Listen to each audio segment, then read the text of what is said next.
Mangarap ng malaki. Isang pag-aaral na isinagawa ng isang advocate group na 7 out of 10 Pinoys ay walang pangarap. Isa sa mga dahilan na walang pangarap ang isang kabataang Pinoy ay ang mga sumusunod. Kakulangan sa mga role models, limited opportunities, at mga pagkukunan. O kaya naman, dahilan din dito ay ang fear of failure, defamatory and discouraging comments ng ibang tao, o ang kawalan ng tiwala sa sarili.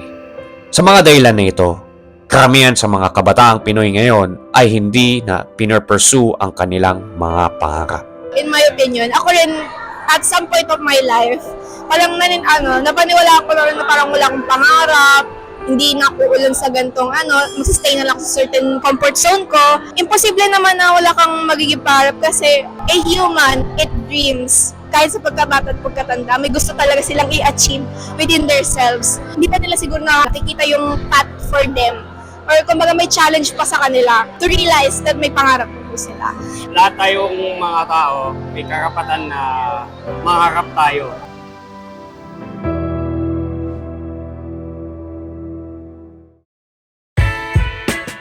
Hello mga ka-Abi Talks!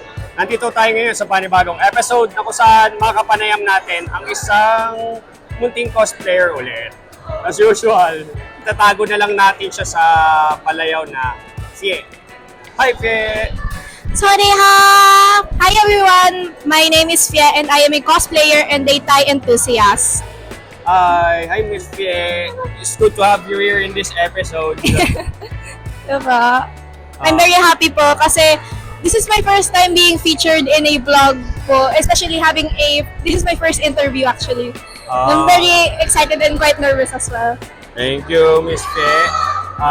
Natutuwa ako kasi tinanggap mo din yung invitation ko. Actually, siya yung nag-reach out sa akin na gusto niya kasi magpa-feature dito sa aking vlog. Ayan. So, makakapanayam natin ngayon sa episode na ito ang isang muting cosplayer. Dito lang po sa Hobby Talking!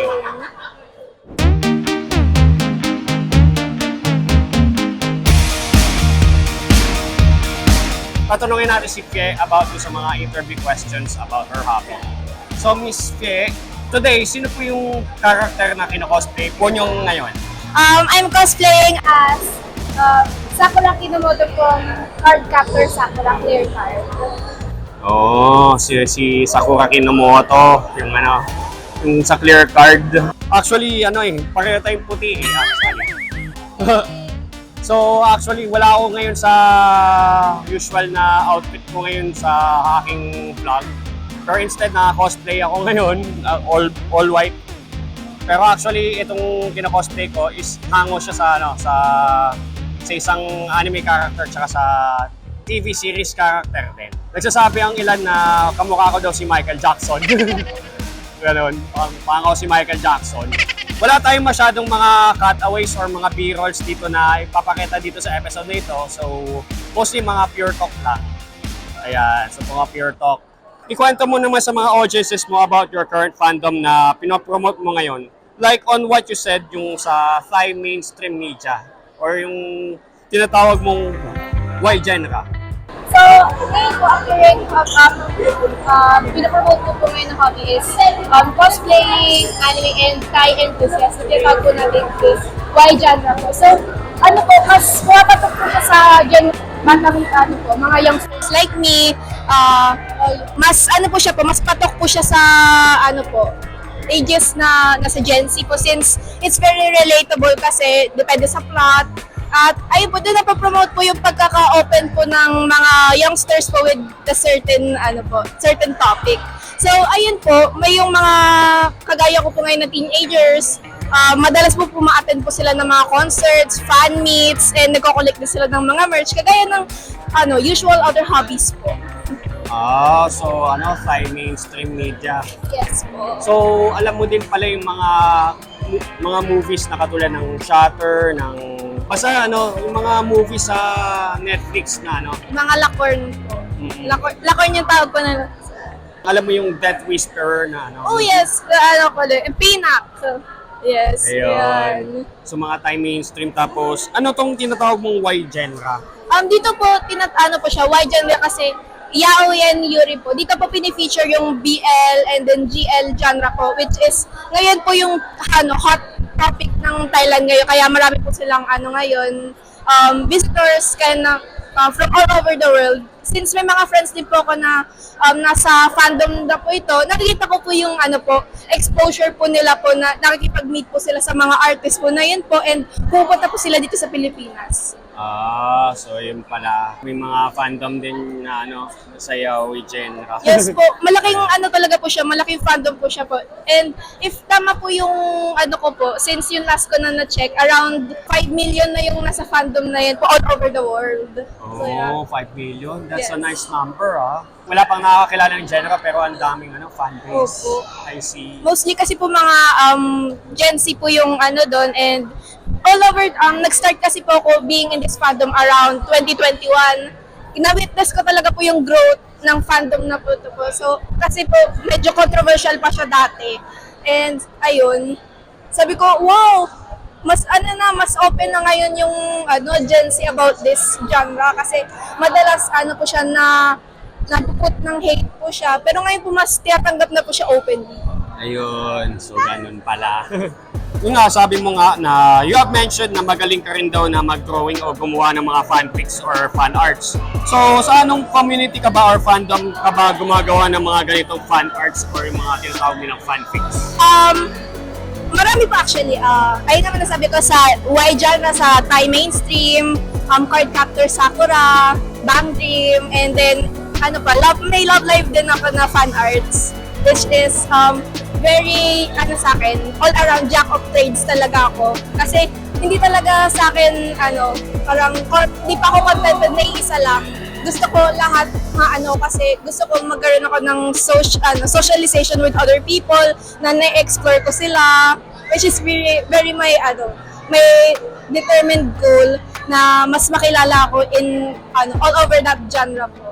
Ayun, so yun pala, marami ka din pala mga fandoms din na kung saan ka gumagawa ng mga fanfics tsaka ng mga Yes. fan arts. So, Miss Pe, as I have noticed, mahilig ka rin pala sa mga anime fandoms. Mostly sa mga mundo ng tinatawag nilang Pandori or Pantorin series. Yes! So, sino ba yung mga naging mga best girls mo sa Pandori at anong band or group na naging favorite mo so far sa Pandori? Na-introduce ako ng partner ko with Bandori kasi dati, 2023, I barely know Bang Dream. So, ang kilala ko lang doon is si Lisa Imay from Roselia and then Aya Maruyama. Si Lisa Imay kasi, nakilala ko siya through her seiyu na si Yuki Nakashima, my best girl sa Project Sekai. So like, oh my gosh, ang ganda ng niya and bassist din siya. So like, very happy ako doon nung mas na-introduce pa ako. And currently, ang best girls ko is si Hanazono Tai from Poppin' Party. And sa Abiyoshi kasi, Saki Kotogawa, yung keyboardist nila, which is best girl ko din yung seiyo nyo na si Kanon Takao. Oh, so yun pala yung mga best girls mo, yung favorite band mo sa Pandori. Yes po. So, usapang cosplay. When was the time na nag-start ka umattend ng mga anime cons at kailan kang natutong mag-cosplay? Natuto po ako mag-cosplay around late 2022 and yung first convention ko was Anime Fair 2023 sa Ayala Malls, Manila Bay. Ang pinakauna kong cosplay as actually si Yumiko Jabami sa sa bahay lang. Nag-home shoot lang ako dati noon. And then yung first ko talaga cosplay ko sa convention is si Kana Kamui from Dragon Maid. Kobayashi. So, sila pala yung mga sinuuna mong kinosplay nung nagsimula ka na umattend ng mga anime cons. Opo. Sobrang tagal na po nun actually. Tinitignan ko pa yung photos ko. Parang hindi pa ako marunong mag-makeup nun. Pupunta pa ako ng conventions na walang makeup nun. Hindi ko pa maayos yung wig ko. Sabi ko, tagal na pala nun. Parang ganon. Okay, so, Miss Pie, sino ba yung naging inspiration mo para mag-cosplay ka? Ikwento mo naman kung paano ka nag-end up ka na mag-cosplay bilang si Sakura Kinomoto nung mga nakaraang anime cons. Actually, random nung first cosplay ko, na-inspired lang ako kasi nanonood ako nun ng Kakeguri live action. So like, wow, gusto ko rin mag-cosplay ng try ko lang. And then, parang mas mas gusto ko pang i-try yun with other, characters. And then nag-flourish na siya sa akin until now. And ang siguro cosplay inspiration ko for my outfit today is yung isang Vietnam mutual ko na cosplayer siya ni marami siyang cosplay ni Sakura. Eh sabi ko, parang gusto ko rin ng ganun, pero PH version naman. Kaya nagko-collect rin ako ng merch ni Sakura, kahit tinatawag nila ako na Sakura Kinomoto ng Pilipinas. Oh. Sakura Kinomoto ng Pinas. Yes. I see. So, yun pala kung bakit ka nag-end up na mag-cosplay as Sakura Kinomoto. Yes po, mas gusto ko pa siyang i-cosplay in my conventions na ina-attendan ko, kaya kinokollect ko talaga lahat ng outfits niya. So gano'n pala. So, Miss Pie, may binanggit ka sa akin nung habang nag-usap tayo nung sa chat, di ba? Yes po. Na may mga hobbies ka may binanggit ka sa akin about your hobbies na hindi nagiging permanent as it is. So, ano ba yung mga iba pa mga hobbies mo na pwede mong i-share sa mga audiences mo outside of your current hobbies katulad ng cosplay mo, and the like?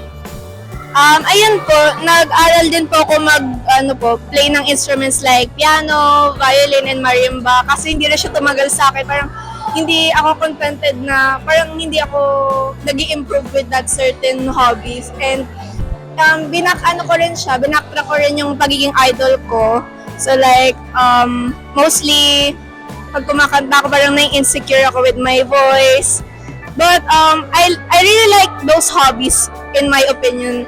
Kasi pag passionate ka talaga, may inspire ka with further doing that. Kaso nag-held back ako with yung parang aware ako sa sarili ko, parang hindi sa akin fitting itong na to.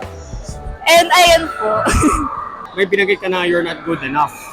Pero okay lang, natural lang yun kasi minsan talaga kapag nagtatry tayo sa isang bagay, talagang nagfe-fail tayo agad. Kumbaga, stepping stone pa lang yan. Magpe-fail muna tayo nung simula, pero as we progress, natututo tayo at nagigets na natin yung mga kung ano yung gagawin doon sa ginagawa natin. Pagpa-play ng piano. Kaya I have heard na yung nagsubok ka daw ng idol pero hindi ka naging successful. Opo. Currently kasi there's things na sinosort out pa namin. Medyo pa siya. Nag-lay low pa kami from that certain point. Pero to clear that we're good friends bago kami nag-dissolve as a group. So like, nag-usap muna kami, which is good. Dapat hindi natin tinatakbuhan yung mga tao na nagsusuporta sa atin sa hobbies natin, and sila rin yung nagbigay ng identity sa atin as a hobbyist. May patulong lang ako sa'yo na related din sa'yo somehow. In your younger age or yourself, pwede itong maging totoo or hindi totoo. What can you see yourself as you are in the future in your self-thoughts? 5 years from now, siguro I'm still cosplaying or no. Depende na lang sa mood ko nun. Pero all I know is I really love cosplaying kasi dito ko rin nakalala yung mga tao na nagsusupport sa akin until now, na hindi nila ako pinabayaan through my journey, binibigyan nila ako ng tips on how to improve, which is I really treasure that. Dito ko rin nakita yung kagaya po kayo kasi Kuya Dons. Dito ko nakilala yung true friends ko na nagsusupport sa akin. Although nung pag-start ko sa cosplaying, hindi maganda yung circle na napuntahan ko, it was a lesson to learn for me na maging mapanuri sa mga sasamahan mo sa conventions. At marami rin ako naging experiences regarding in this community. So yun pala yung yung masasabi mo na about you sa marami ka na ding mga circles before na pinasukan pero yung hindi ka umunlad. Oh. Pero until na nakita mo yung grupo or yung circle na about sa cosplay, parang doon mo na nakita yung mga talagang sumuporta sa journey mo. Yes po. Ayun. Ito, medyo pag-uusapan ko na naman yung medyo controversial itong itatanong natin kay Fie. Hopefully, sana ma-realize ng mga tao na may natitira pa silang pag-asa para matamu ang kanilang pangarap. So, Fie, in a recent study conducted where most younger Filipino people don't have a dream, Ano ba yung mga opinion mo na bakit karamihan sa mga kabataan ngayon hindi na nila pinapursue yung mga pangarap nila?